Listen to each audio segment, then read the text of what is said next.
Good morning, everyone. A special good morning to all of you that have come out in the cold after we've had 3 months of summer in winter.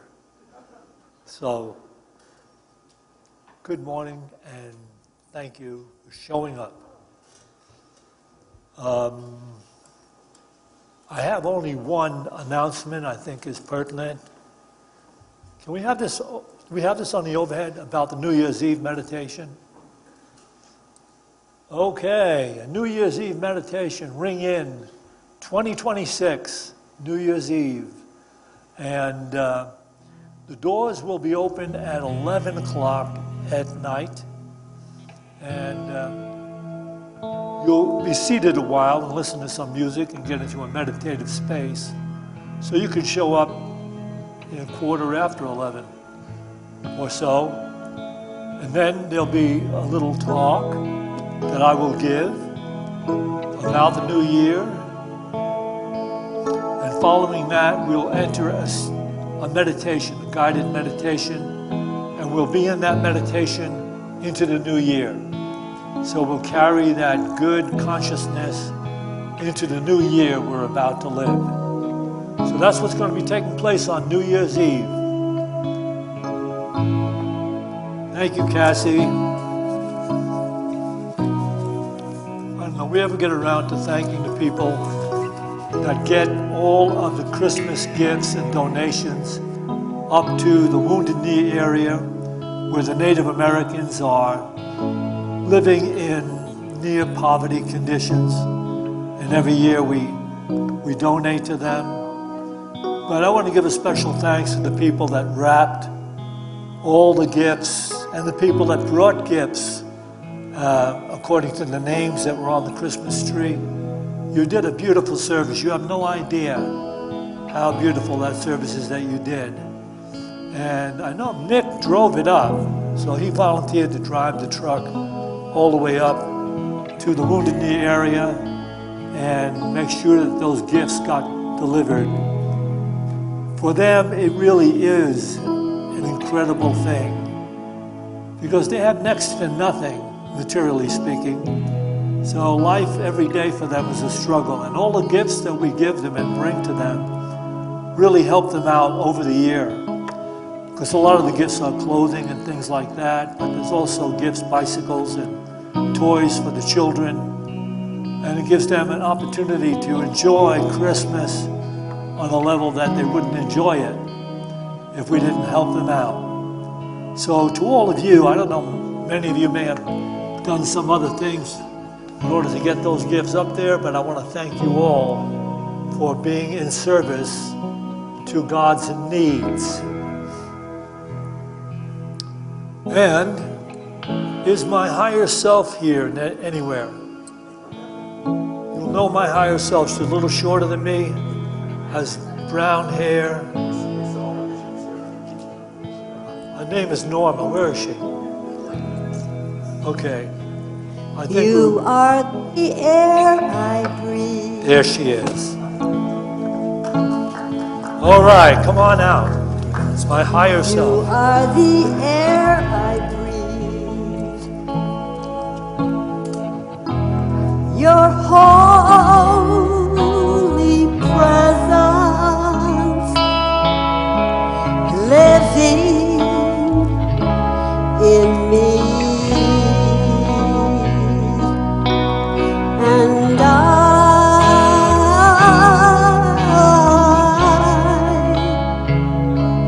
I'm grateful for you.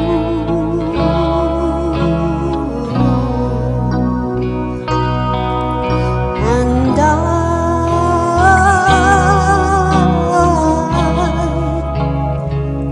I'm grateful for you.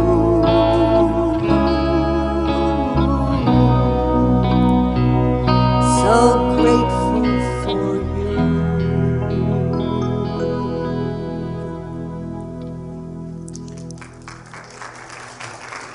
Okay, so anybody would like to come up and sing with us, amazing. You're welcome to come up on the stage and do that. That would be really cool. You've always been sitting there saying, oh, I'd like to go do that. Come on up and do it. We've done this a number of times, so you will know it. Oh, awesome. No. We didn't find them either.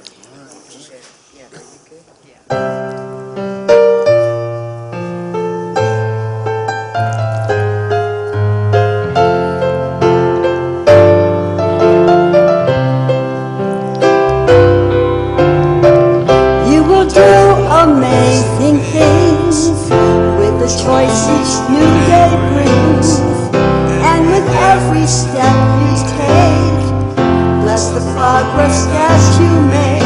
The reason you live is there in every gift you give. Love your life, love your dreams. You will do amazing things.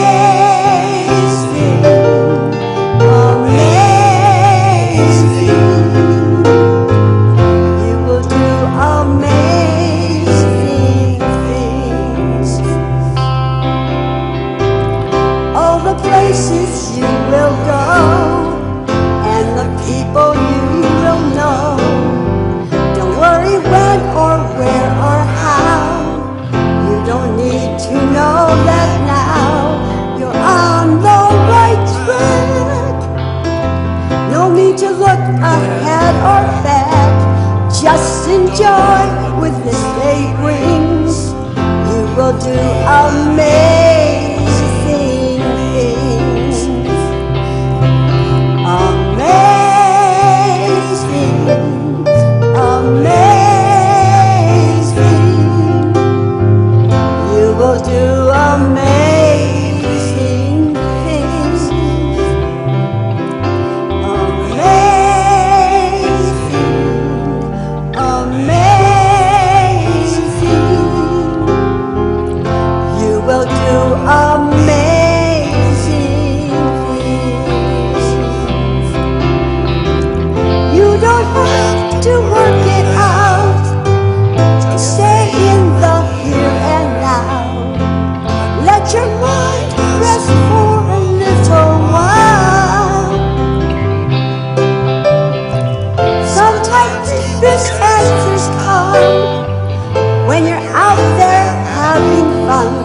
So close your eyes and take a breath and smile.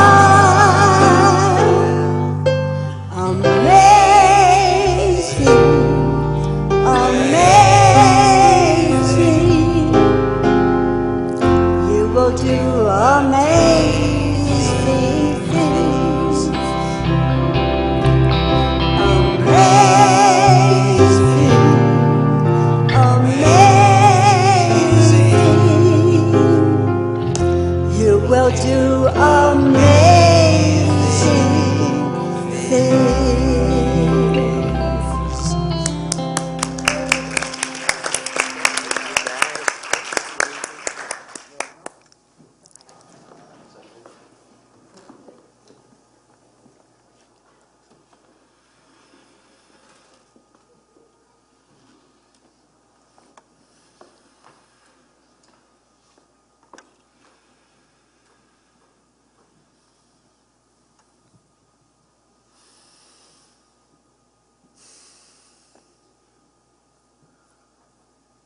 Some of you amazing people, good morning. Some of you amazing people will know what I'm about to talk about. Your lives will have been enhanced beyond anything you could get other people to understand by words. That's those of you that have applied the particular idea that I'm going to be sharing today. But I suspect that many of you haven't yet experienced that ideal, that truth, that life-transforming reality that I'm going to be talking about today. But if you're open, if you have ears to hear, as Jesus said, and you have to ask yourself those questions when you read the Bible, why Jesus would finish a particular talk and say, let those who have ears to hear, hear, and those who have eyes to see, see. He's talking about the willingness to hear and the willingness to see. And unfortunately, for many of us in this world, that willingness to open up to a reality that is beyond the finite, a reality that to so many people seems like a fantasy. For many, that willingness is not there. They'll come to church, they'll go to many churches, some of them will go to different sessions, or they'll try Buddhism or try something else in order to try to find that which will make them feel good. And people don't understand this when they're trying a new church or when they're seeking and they're trying to figure out something to make their lives work better. They don't know what they're really trying to figure out is how to feel good. Because the way life goes for most people that don't know the truth I'm going to be sharing this morning, they don't feel good often. And quite often they don't feel anything but depression or anxiety, worry, concern, and confusion. So if you're open, if you have ears to hear today and eyes to see, if there's a willingness within you, I will share with you the most powerful, life-transforming truth that ever came to earth and has been here since its arrival. We are about to enter a new year, 2026. But what will be new if the last year of your life was filled with confusion and conflict, and you're still harboring the same thoughts you harbored last year? And it may be for some of you, you can look back and say, well, it's been a rough going for the last few years, and you're not really capable yet of recognizing the effect that your thoughts are having on your life. You think haphazardly because no one in your training or in your life or in growing up ever brought to you an understanding that you are more a creative being than you are an objective observing being.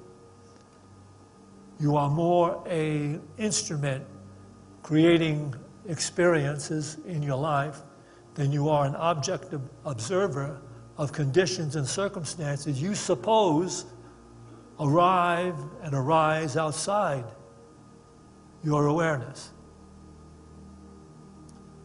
So this will be an interesting talk for you, whether you're already into the truth that has made you a life truly worth living, or if you're still seeking seriously. So I'm going to share this idea with you as it came from Albert Einstein, and I've added a little aside that will make it even more correct. Can we have this first PowerPoint, please? Albert Einstein, the definition of insanity is doing the same thing over and over again and expecting different results. Charles Fillmore would advise you to alter that particular statement of wisdom this way. Unity co-founder Charles Fillmore would advise changing Einstein's quote to, "Insanity is thinking the same thing over and over again and expecting different results." We have no awareness of how we simply cycle through the same types of thinking over and over again, day after day, month after month, year after year, and yet we expect there'll be something different. We're hopeful that something will occur that will be different. If you don't get anything else out of this talk, at least work with this, meditate on this in your spare time. Nothing can happen to you. What? Nothing can happen to you as to whether you feel good or don't feel good. Everything that happens to you that either makes you feel good or not feel good happens through you. There is no way anything can happen from outside of you to you.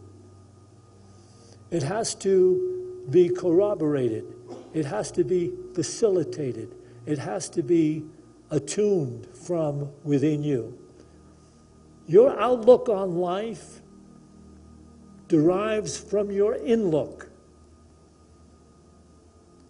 The concepts, the thoughts, the beliefs you have collected that you have made your life can only be altered if you agree to alter them.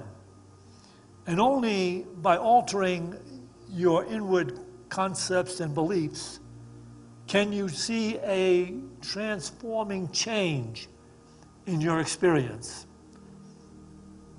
And to feel good, you have to then ultimately become very mindful, keenful of what it is you are thinking most of the time. I mean, people say, well, I believe in prayer, and then you think by praying or going to a prayer group that somehow or other you'll be able to get the attention of the Creator or the power that has created the world, God, if you will. And if you get God's attention, then maybe you can get God to intercede in your life, your experiences, and then alter something that's really been a problem for you. That's not quite on the money, that thought. It's not even near the money on that thought, not near the truth on that thought. So I hope to talk you out of your choice for ongoing insanity.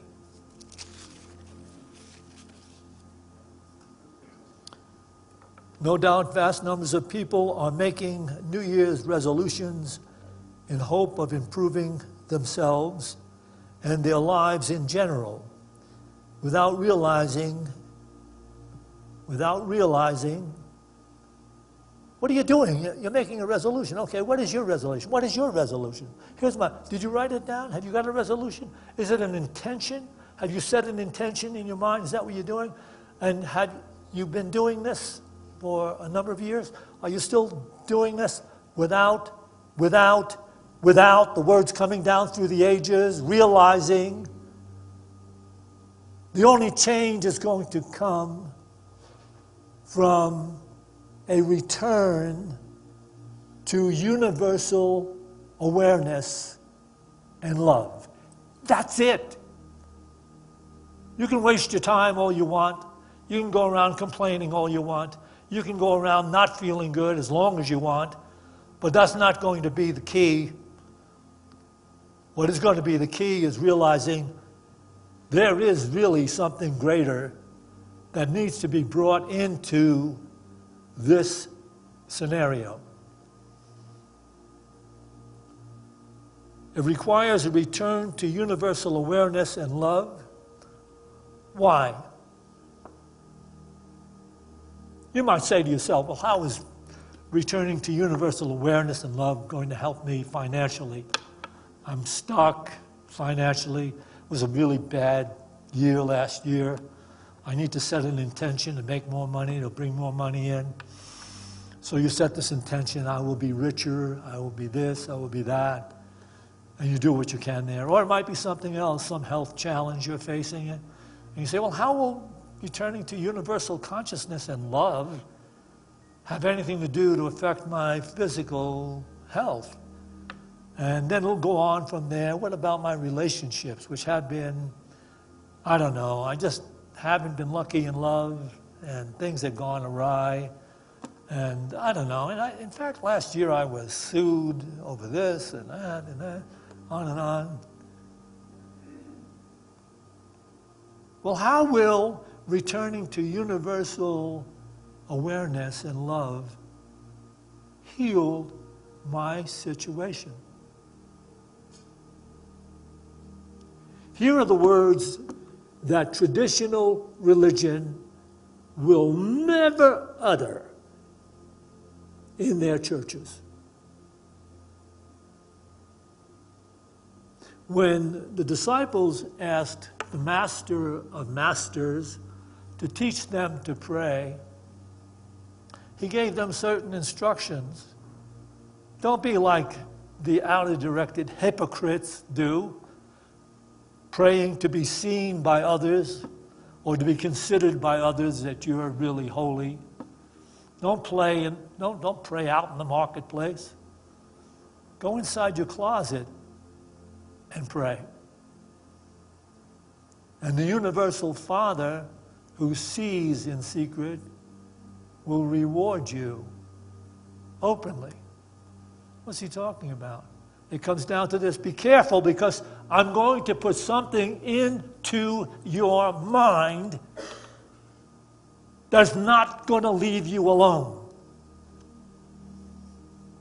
And it goes like this. Don't heap up empty phrases for yourself, hoping that in the number of words you use, you'll reach the Father. But rather know this. Are you ready to know this, what I'm about to say? Yes. You ready to know it? Yes. Yes.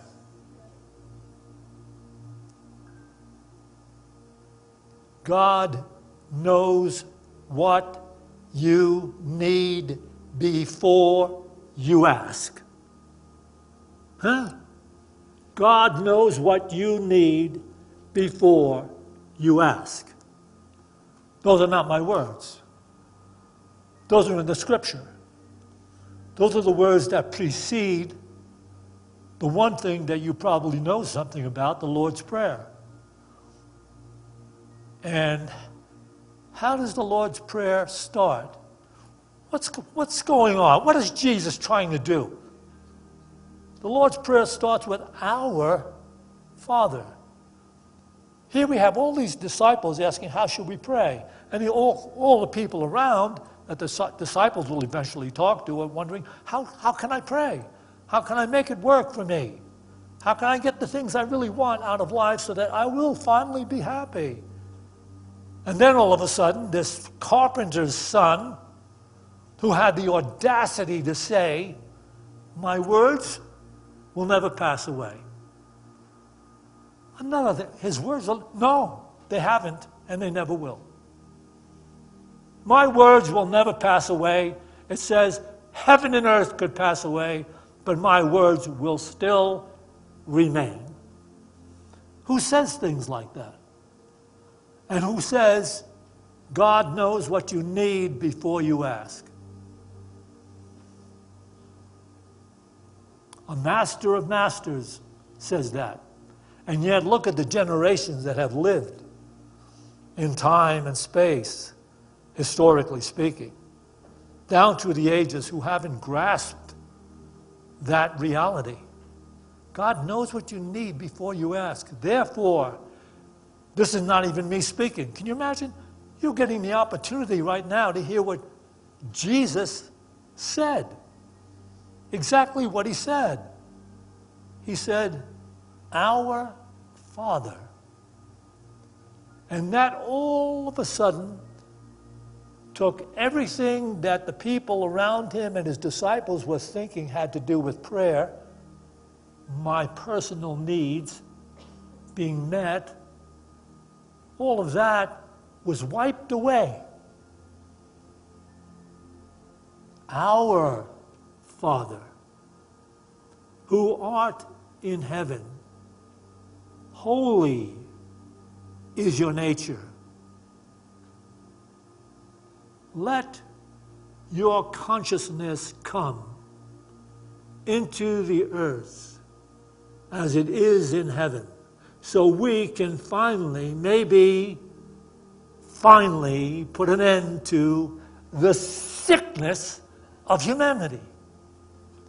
The sickness of humanity is the illusionary concept of separation, which holds human beings separate from one another, and having then to live a life of defensiveness and fear, forever trying to get their personal needs met, their personal expectations fulfilled, and eventually they get to a place, a lot of them, where they have no regard with what they might have to do in order to get those expectations met or their needs met. They will go way into the darkness, and they will not mind cheating their fellow brothers and sisters.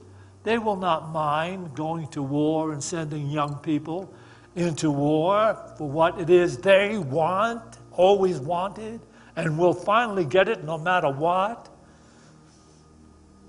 But we never listened to the words of the Master, who said, that's not going to fly. I know the world carries on like that, Jesus would say, but I'm going to tell you right now, it has no reality. It has no validity. It has no value. And it is useless to be part of your thinking. Me, no. He didn't say, my Father. He did not say, my Father, here's my needs. When they were all waiting for him to say, how do we pray? He said, our Father. And so, he immediately moved the thinking of the disciples out of the illusion of separation, that their prayers could be answered in separation. He moved them into the consciousness universal. Because if we are speaking of our Father, then we understand that whatever we are praying for will come to pass in relationship to the universal truth that I am in you, you are in me. Just say this within yourself. You don't have to say it out loud. Say it within yourself. Look at the world in which you live right now. Bring in all the people around you in your life's functioning. The place where you work, the place where you go to school, or whatever it is, where the people are around you, all of them. And say this: I am in you.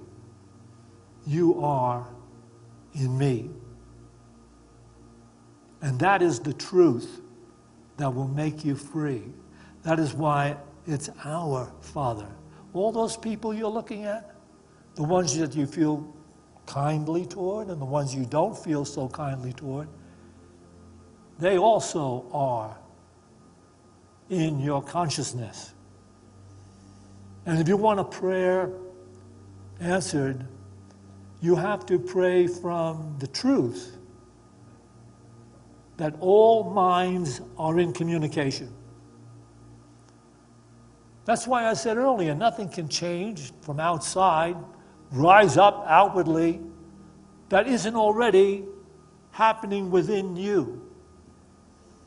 Because the consciousness you're embracing, the thoughts, concepts, and beliefs you have collected about life and people and condition and circumstances and all of that, is the world you are living in. If you don't care for the world you're living in, you are going to have to change them. Well, they have to change. Look at what they're doing. But that's wrong. According to the Master of Masters, you have to change. Listen to it. You don't get anything else out of this talk in this sanctuary today. Take this home and meditate on it.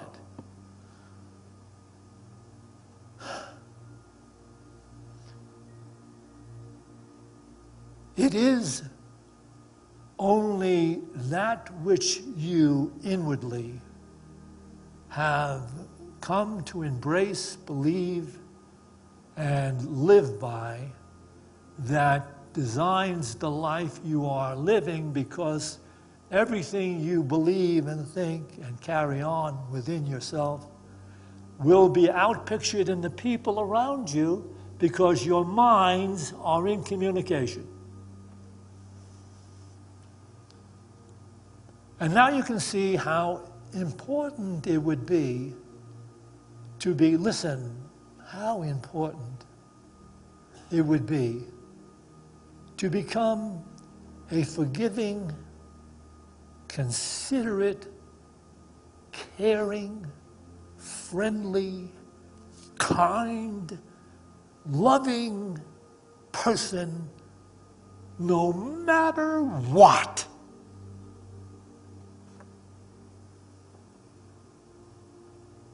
And then you will finally start to come to the life God created you to live in.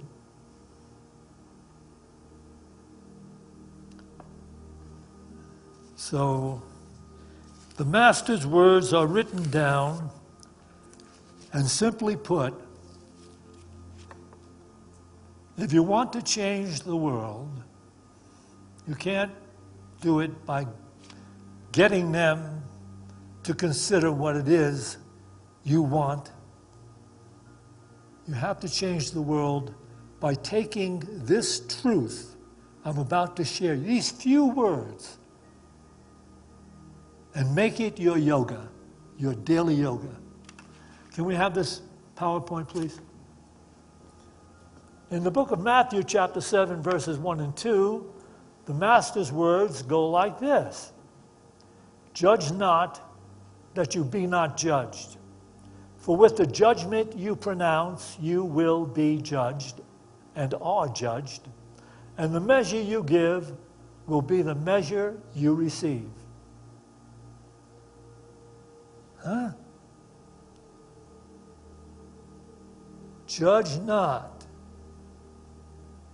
that you be not judged. So,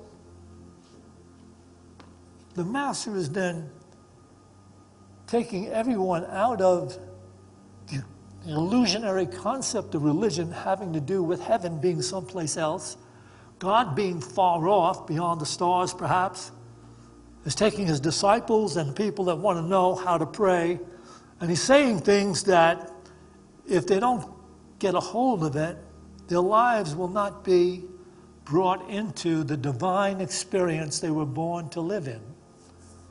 That's all it's about. It's not about some distant heaven, because the same Master said to you, why does he say stuff like this?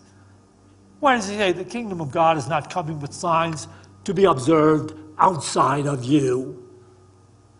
But the kingdom of God is within you and all around you, but you still don't see it, because you see through the illusionary concepts of separation that you have bought into, that you live in, and that the authority figures who live in the world and want only the world use to hold you in bondage to being not a divine human being, but a consumer. And everything they sell you on the basis of fear. Judge not that you be not judged, for with the judgment you pronounce, you are already judged. What you believe in your judgment about some other is what you believe. And your beliefs are being outpictured by that other and the others. Oh, I want healing. You say, I want healing. Let me find some way to heal. I want it for me, though. Because actually, I'm a separate objective observer. I have the ability to judge and to know who's not doing things the way they should be done. I know that. I can look at it. I can see it. These are criminals. These are people manipulating. These are cheaters. But you see, you're living the same way as a particular radio station that has really terrible music, terrible programs, and you've believed in it. And you're on that wavelength. And nothing that comes in on that wavelength can convince you otherwise, because you'll say, oh, no, but that's the real world. No. No, that's not my real world. Not anymore. It used to be, but it's not mine. If you want to, you have to change the channel. You have to change the thinking. You have to change the limitations you've bought into and have been conditioned to believe in, that makes you separate, better, smarter than, and ultimately seeking to be richer than, more glorified than your brothers and sisters, and that eventually is what you think is going to make you happy. And it will only make you, listen to it, it will only make you sick.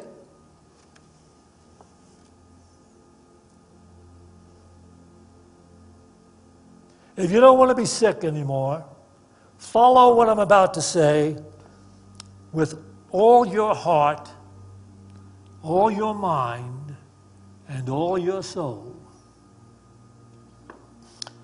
Over centuries of New Years that came and went, the application of the truth I am in the process of sharing never failed to heal, improve, and enlighten anyone who took it seriously and applied it. No one who ever applied the truth of judge not, be very aware that inwardly and in your subtle way, thinking you have the ability to judge others when in fact you do not. And you take it to task. If you take this truth and make it your yoga, your daily yoga, not to step out of the truth that God had created for you to eventually recognize and live in. If you don't deviate from that, you will see your life transformed. I am not telling you this because I read it somewhere in a book. I'm telling you this because this is exactly the experience anyone will have who has taken a task, his or her awareness, and decided, it is what I deeply believe in myself that visits me in the outer experience of my life. And you can prove this life-transforming truth in a single day if you had the courage, the power, the willingness to prove it. To spend a day doing what was recommended by the author of the book, Love is Letting Go of Fear, because in fact, that is true as well.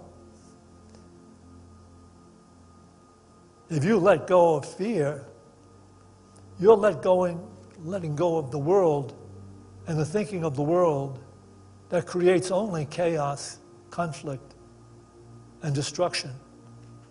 So if you're letting go of fear in deference to loving, in an extraordinary way, of course, because what the Master is saying, you have to look past what up until now appeared to be the limitations, the foibles, the errors, the evil of those others. You have to look past them and be willing to, what? Be willing to, what? Forgive deep within you. Forgive. Bless. And somehow or other, eventually you will get to a place where you will love even those who would despitefully use you, and you will see them change. What the hell is this guy talking about? You're telling me that if I totally, absolutely take to task my own awareness and cease to hold limited ideas and judgments about others and live that as my yoga every day, my life will become extraordinary, healthy, beautiful, and prosperous. Is that what he's saying? Yes. That's exactly what I'm saying. And it is said this way by the author of Love is Letting Go of Fear. Can we have this next PowerPoint, please? This is on page 99 of that book. Today, be willing not to make a condemning judgment against anyone you meet or even think about. See everyone you meet or think of as either extending love or as being fearful and sending out a call for help, which is a request for love. Can we take this back again, please? Today, be willing not to make a condemning judgment against anyone you meet or even think about.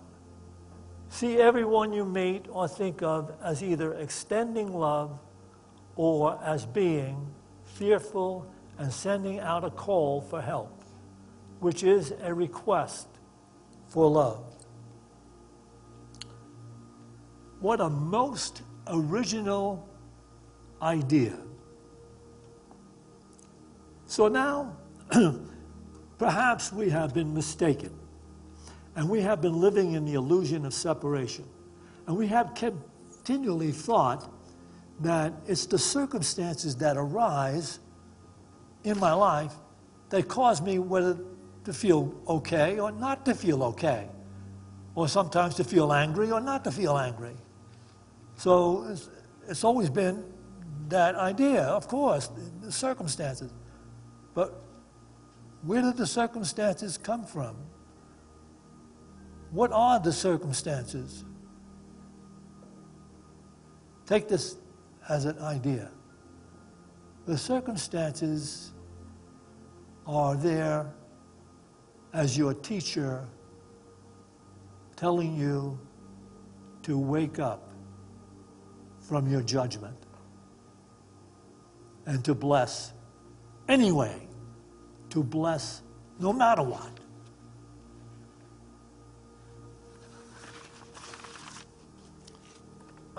And isn't that a novel idea?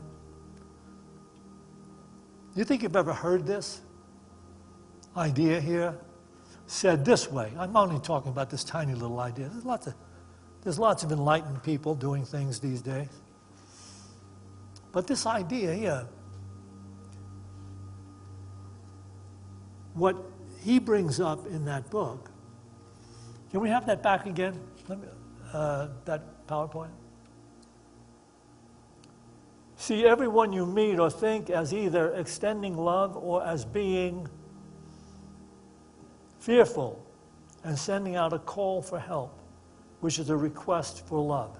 So now that when you look outside yourself, and when you look upon people that are doing things that are not in keeping with what you know is good or decent or right, instead of saying, well, they need to be punished, or they need to be enlightened, or they need to be told, or they need to be, but they don't need to be anything.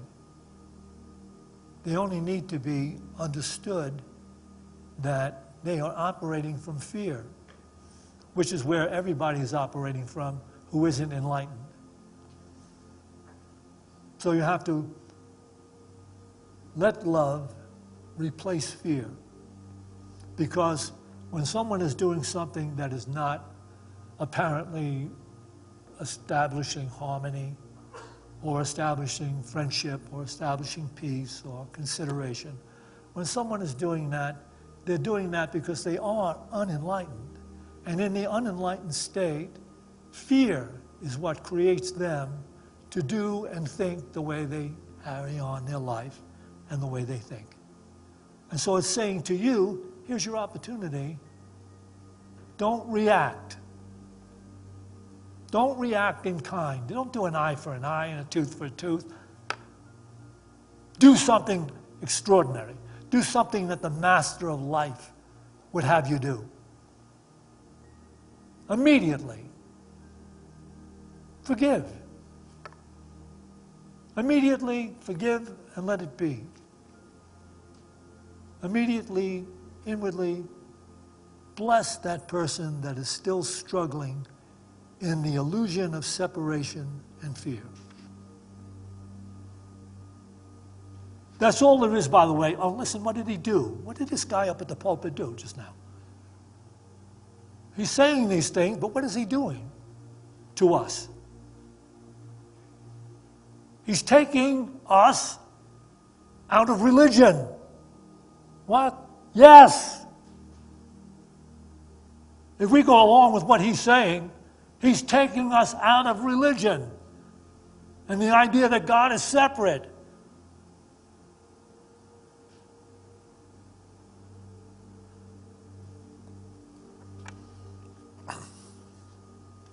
Two things will begin to occur immediately when you practice this truth as your daily yoga. Judge no one. Extend no condemning judgment upon anyone.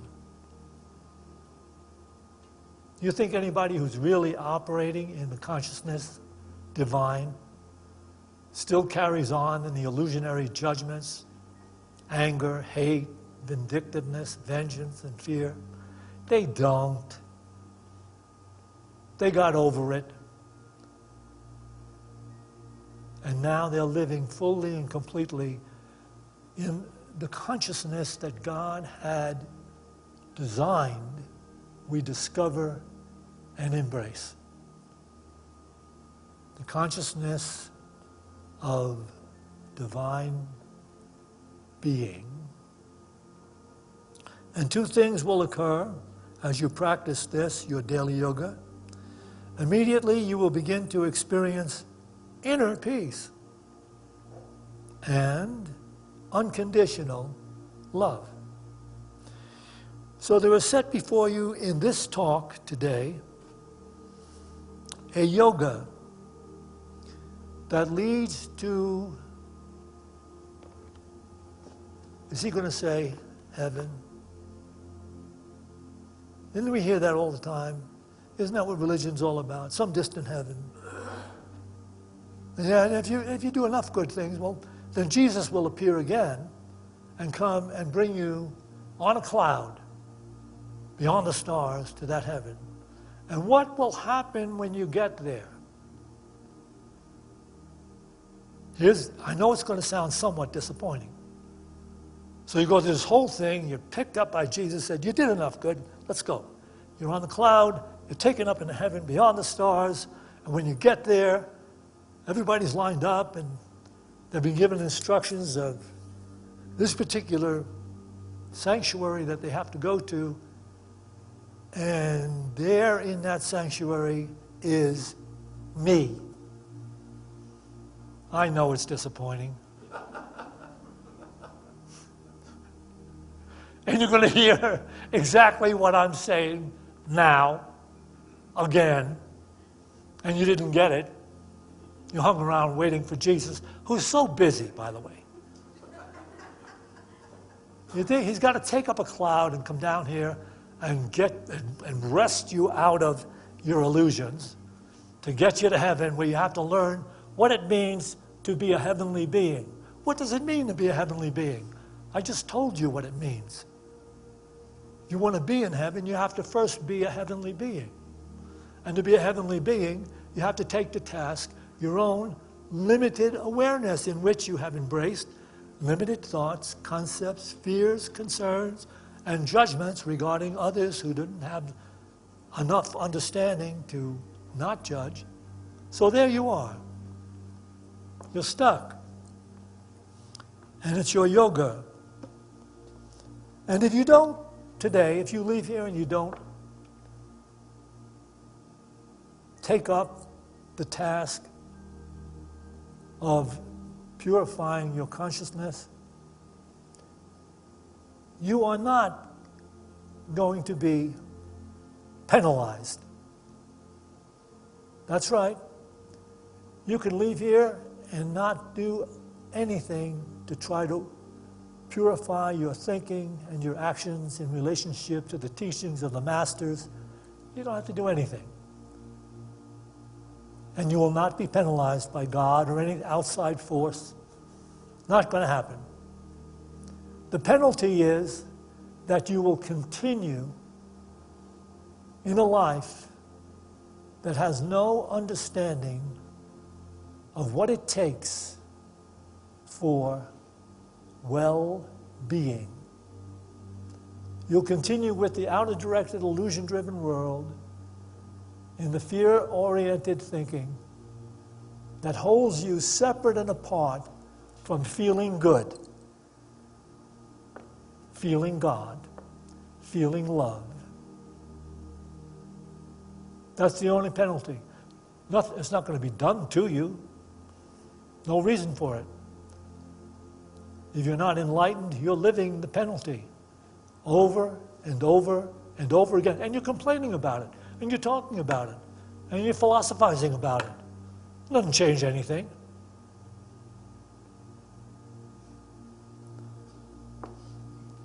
And so then, A Course in Miracles steps in and relates it cogently.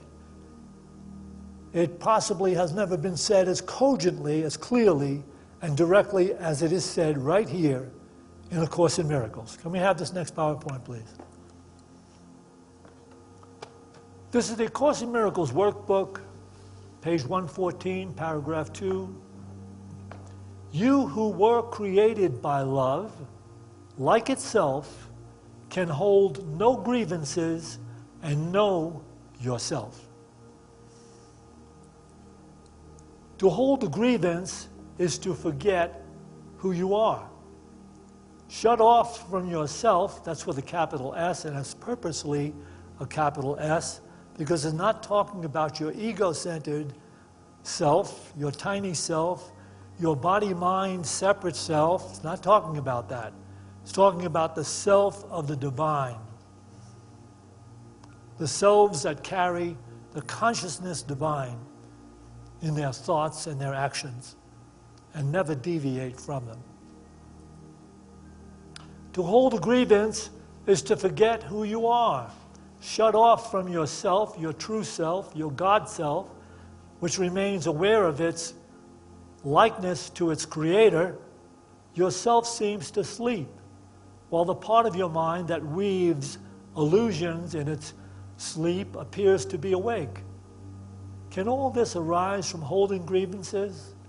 Oh yes, for he who holds grievances denies he was created by love. And his creator has become fearful to him in his dream of hate. Who can dream of hatred and not fear God? Can we take this back again, please?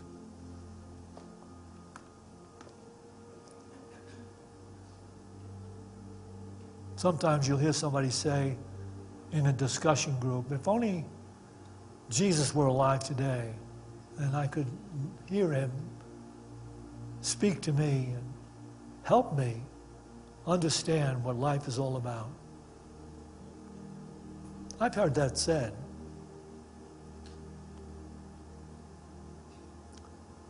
The Master of Masters had never stopped speaking.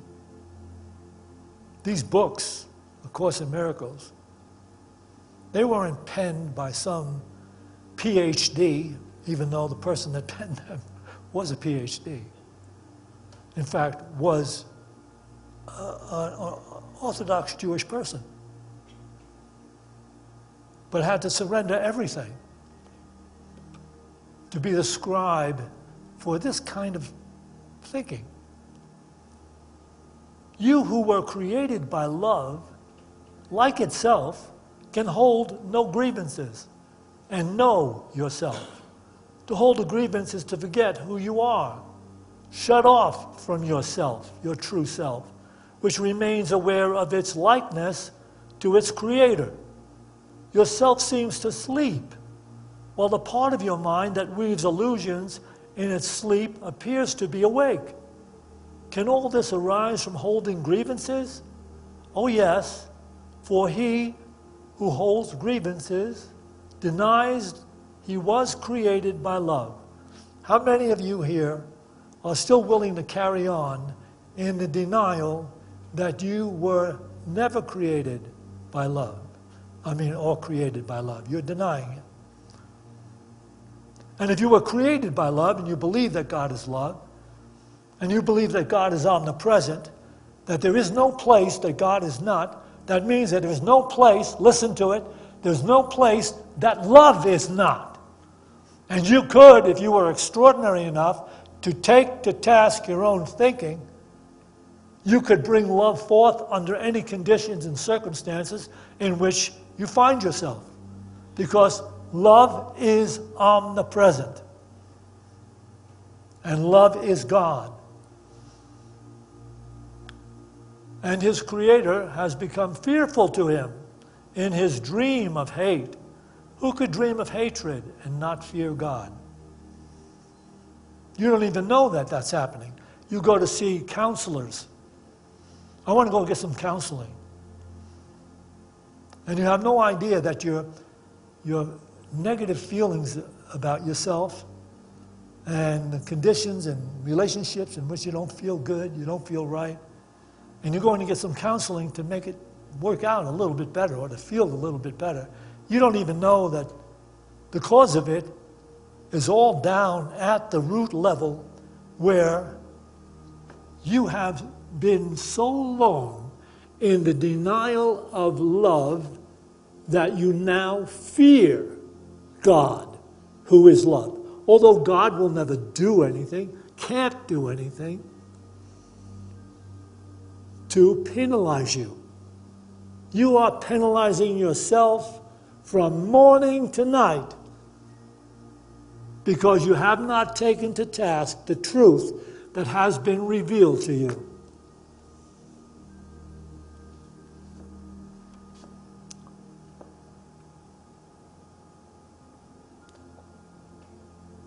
This is said so beautifully.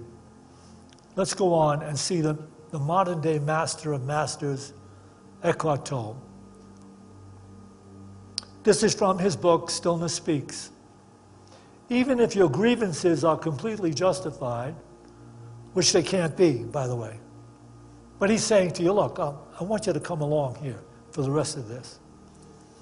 Even if your grievances are completely justified, you have constructed an identity for yourself that is much like a prison whose bars are made of thought forms.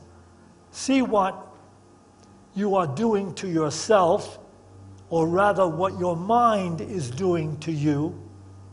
Feel the emotional attachment you have to your victim story and become aware of the compulsion to think or talk about it, Be there as the witnessing presence instead of your inner state. You don't have to do anything. With awareness comes transformation and freedom. What he's talking about there is exactly what I started off with. With awareness comes transformation and freedom. It means that God already knows what you need before you ask. So everything you do in relationship to your spiritual practice is opening yourself up to allow the presence that is everywhere available to remind you today and every day, be awake while you are living, so that in your wakeful state, you will not tend to start judging someone, blaming something, complaining about it. You won't do that. You can start just today, I'm going to do it. Just today, I'm going to be mindful enough not to hold grievances of any kind. If a grievance comes up, I'm going to say this. And I have used this line, by the way, way back over the years to heal myself. Not wanted, not needed, not necessary, stupid. That's my line. Not wanted, not needed, not necessary, stupid. So when a grievance rises up, you can say, I don't want this. I don't need this. It's not necessary. What, to make me feel better than someone else? That's stupid. So I'm not going to do it. I don't want it. I'm done with it. I'm walking away from it. I'm finished being unhappy.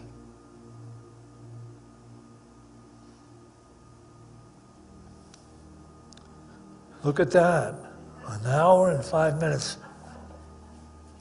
You should have started booing.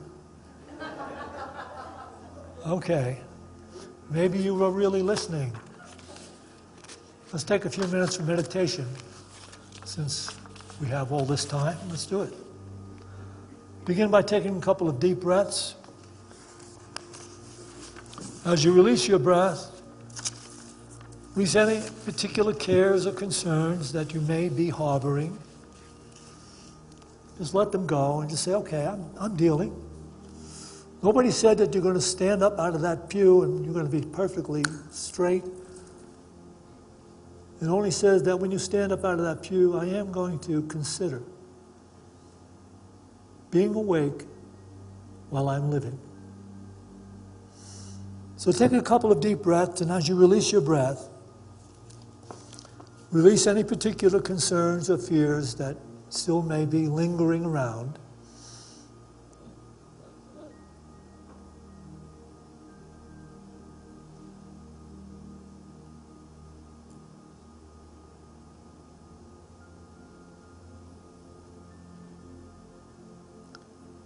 And take this as a mantra for your meditation. This is from the book of Jeremiah, the prophet Jeremiah. If you will be my people, I will be your God. If you will be my people, I will be your God. If you will be my people by loving your neighbor, you will grasp the healing power of my presence. If you will be my people, I will be your God. If you will be my people by loving your neighbor, you will grasp the healing power of my presence.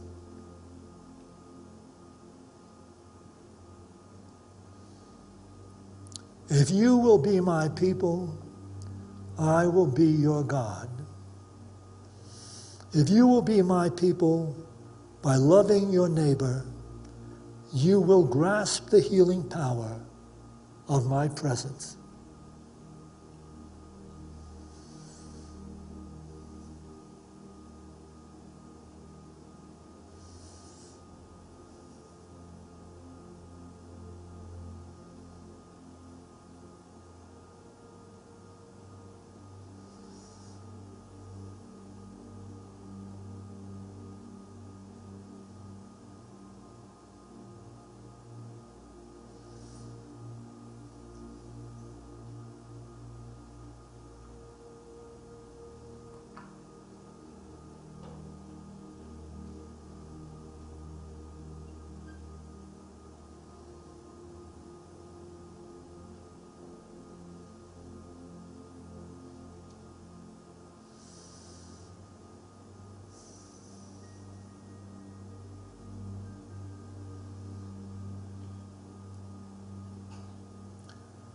As we go forth from this meditation to those places we occupy in time and space, let us be more devoted to being awake in the process of living. For this opportunity in every moment, we give thanks. And to this, we say, Amen.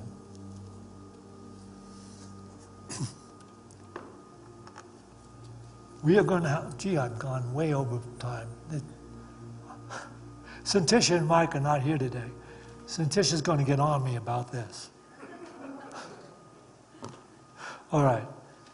We're going to do the burning bowl ceremony, which is a tradition we do in Unity of Boulder and have done it every year. And that is that if you wish, you can write down on a piece of paper that which is in your life that you really want to be finished with. Whatever grievance or difficulty or challenge or problem that you might be having, write it down on a piece of paper. There's paper in the pew and pens and pencils. And then we're going to open up the burning bowl, and we're going to have people come down the aisle, and you're going to be able to burn it in the sacred burning bowl and let it go forever. So, while you're writing that down, I have to find a match to light the burning bowl.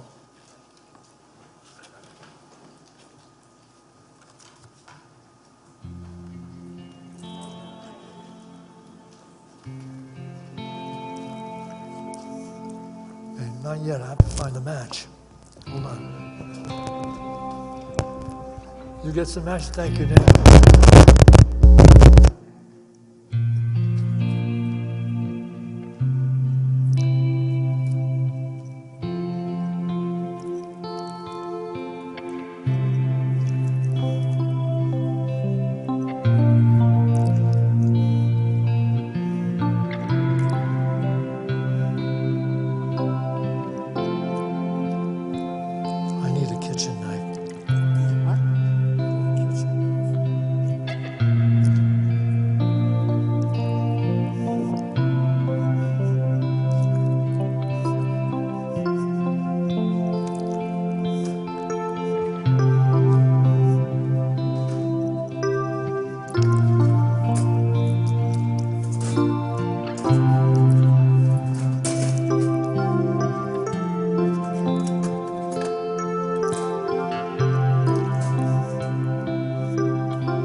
Start with the back aisles, come down the center aisle with the particular paper that has the grievance or the difficulty or challenge you want to be rid of. And you can come down and burn them in this burning bowl, and you can take an affirmation from this basket. We have no idea what they are. They're all different. ideas and truths from the Bible, Course in Miracles, people have found them to be extremely pertinent in their life. So come and burn your grievance down here. Come on down from the back aisles this way, then go back up to your seats and we'll have a prayer together and we'll continue to end this session. Why have you come to earth? Do you remember? Why have you taken birth? Why have you come to love, serve and remember? To love, serve and remember. To love, serve and remember. Love, love.